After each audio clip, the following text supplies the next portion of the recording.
کے اندر ایک مخبوط الحال شخص نے قرآن حکیم کو آگ لگائی، نعوذ باللہ من ذالک، اعلانیہ، اور یہ سب کچھ اس نے وہاں کی جو کورٹ ہے اور پولیس یعنی جتنے ریاستی ادارے ہیں ان کی سرپرستی میں سب کچھ کیا، فریڈم آف ایکسپریشن کے نام کے اوپر۔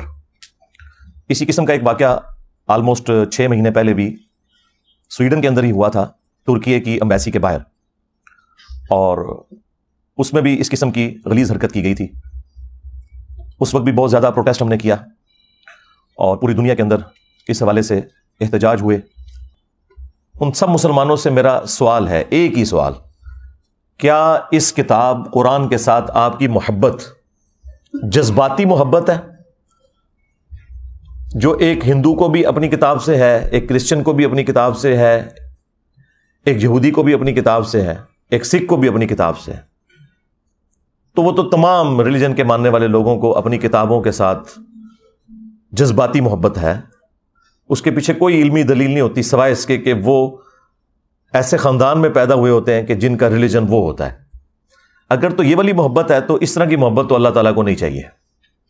اور اگر آپ کی واقعی اس کتاب کے ساتھ علمی محبت ہے، آپ نے پورے ہوش و حواس کے ساتھ اس کو ورڈ آف گاڈ مانتے ہوئے، اللہ کا کلام مانتے ہوئے ایکسیپٹ کیا ہے، اور محمد رسول اللہ صلی اللہ علیہ وآلہ وسلم کو خاتم النبیین مانا ہے، تو پھر آپ کی عقیدت اس دین کے ساتھ، اس کتاب کے ساتھ، وہ جذباتی نہیں بلکہ علمی ہونی چاہیے۔ جذباتی محبت تو پھر بھی ختم ہو جاتی ہے، علمی محبت جو آپ نے پورے وثوق کے ساتھ، دلائل کے ساتھ حاصل کی ہوتی ہے نا، وہ کبھی بھی ختم نہیں ہوتی۔ تو میرا تو اپنا پوائنٹ آف ویو یہ ہے کہ مسلمانوں کی اکثریت 99.99% لوگ قرآن حکیم کے ساتھ صرف جذباتی محبت رکھتے ہیں، علمی محبت نہیں رکھتے۔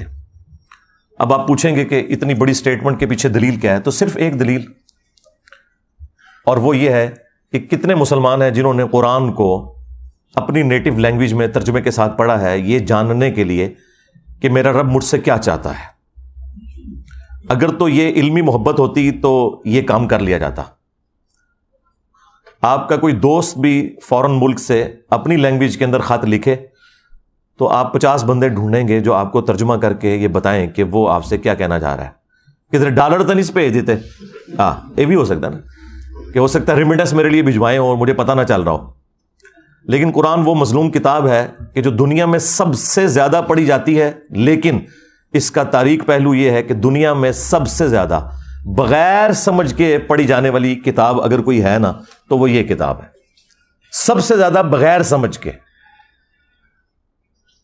اس وقت بمشکل 15 سے 20% مسلمان ہیں جو بائی برتھ عربی ہیں، باقی تو 85% کے قریب مسلمان جو ہیں وہ اجمی ہیں، ادر دین عرب ہیں، اور ان کی نیٹو لینگویج عربی نہیں ہے، اور ان میں سے بھی کتنے لوگ ہیں جو سیکھتے ہیں۔